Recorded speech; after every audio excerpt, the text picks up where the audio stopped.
என்ன பாச்சு? ஏதோ அடைக்க மாட்டேங்குது, பாக்கணும்.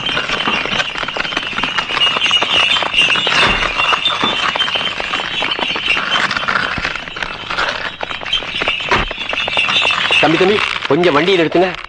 இவ்வளவு பேர் வண்டியை கட்டிட்டு போறீங்களே, இந்த பக்கத்துல ஏதாவது திருவிழாவா? ஐயா, 20 வருஷத்துக்கு முன்னாடி 18 பட்டிக்கும் ஒரு தனி மனுஷருக்கு ஒரு பஞ்சாயத்து இருந்தது. அது தீர்ப்பாகாமலே நின்னு போச்சு. அந்த பழைய வழக்க இன்னைக்கு விசாரிச்சு தீர்ப்பு சொல்ல போறாங்க. அதை தெரிஞ்சுக்கத்தான் 18 பட்டி ஜனங்களும் இன்னைக்கு வண்டி கட்டி போயிட்டு இருக்கோம். ஆமா, அதை தீர்த்து வைக்க போறது யாரு? இது கூட தெரியாதுங்களா? பெரிய கவுண்டரோட மகன் சின்ன கவுண்டர். டேய், விவரமா சொல்லண்டா. சின்ன கவுண்டர் பரம்பரை இருக்குங்களே, பால்ல கலந்த சர்க்கரையும் மோர்ல கலந்த உப்பையும் பக்குவமா பிரிக்க தெரிஞ்ச பரம்பரைங்க. அதுலயும் சின்ன கவுண்டர் இருக்காருங்களே, கடிகாரத்தை பார்க்காமலேயே மேல சுத்தி வர்ற சூரியனையும் விளைஞ்சு வர்ற பயிரையும் பார்த்து மணி சொல்றவரு. ஐயா, இவ்வளவு எதுக்குங்க?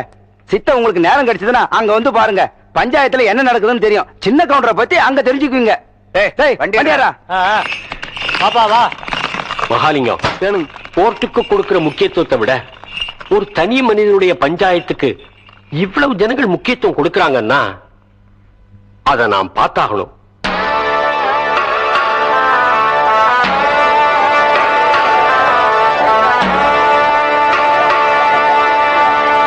பதினஞ்சு வருஷமா இருண்டு கிடந்த இந்த 18 பட்டி கிராமத்துக்கும் இன்னைக்கு தான் விடுவி காலம் வரப்போகுது. பாருங்க கூட்டத்தை. ஆமாமா, சின்ன கவுண்டர் வராருன்னா சாதாரண விஷயங்களா?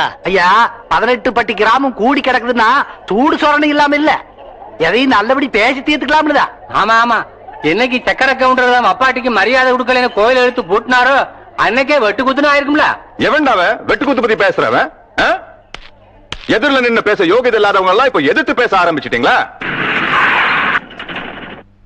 அதான் மச்சான்.